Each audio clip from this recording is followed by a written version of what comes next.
What is going on, everyone? My name is Parker Anderson, and today I'm going to be showing you how to light paint a scene and achieve some amazing results using nothing more than the flashlight on the back of your phone. The idea with light painting is you take an underexposed scene and you run a long exposure over it. Now, if you don't add anything to that scene, it should still be black at the end of that long exposure. However, we're going to add the light on the back of our iPhone. The first thing you want to do when you light painting a scene is to find a relatively dark area. This can be a corner of a room, a basement, just wherever the least ambient light is possible. Now, for the tutorial's sake, I'm going to leave the lights on so you can see what I'm doing. In real life, if I was about to do this, I would have all the ambient lights turned off. Now that you found your space to shoot in, I highly recommend you picking up a box of rubber gloves from Walgreens, Walmart, your local pharmacy, wherever it may be. It should be $2 for a box of 50 of them. It's a wonderful deal. I recommend the powder-free ones just so it doesn't transfer over as well.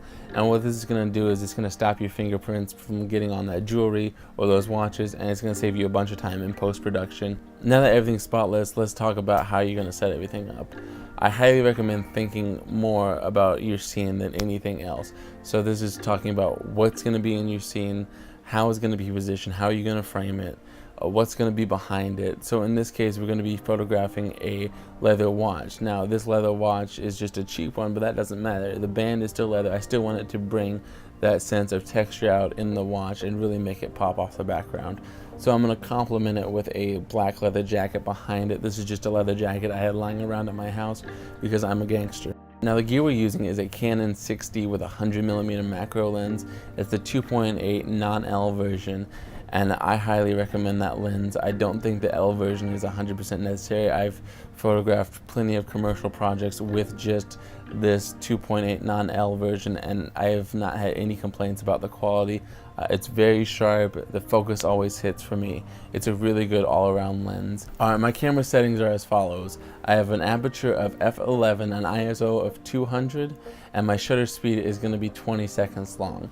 Now, this is just a base exposure that you should be able to start with, and you will have to adjust it differently according to your scene and according to the look you're going for. Now, keep in mind with a macro lens, it does get darker the closer you get to it, and also you need to have a stop-down aperture the closer you get to it in order to have more in focus. Now that we have our camera settings right, we're going to take a picture and not add any light to it. This is just to ensure our scene works as it is with the current camera settings we have. And if we did everything right, we should come back with a completely black image. Now, I always prefer for my light to come in from the back left or the back right hand corner, just because that allows me to get the most natural looking result. Your style will dictate how you use this light, but this is just my personal preference. In this case, I'm going to be focusing the light on the back left corner of the frame and bringing it in. Now, I'm also going to have a bounce card on the other side of it to bounce some light back into it, but I'm also going to fill in a little bit with my flashlight. So here's what the actual light painting scene looks like of the actual photograph you'll see at the end of it. Now, keep in mind these settings are completely dependent on the scenario. This is just what works for my scenario. I would highly recommend you testing it out, seeing what works for you. Each scene is going to be different. No matter if you go from one spot to another, it's going to be a completely different scene. And here's the final image we get from that long exposure.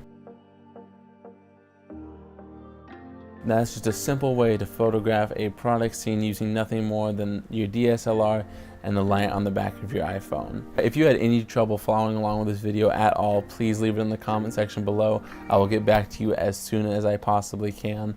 If this video helped you out, please thumbs it up and subscribe for more content. I'll catch you next time, guys.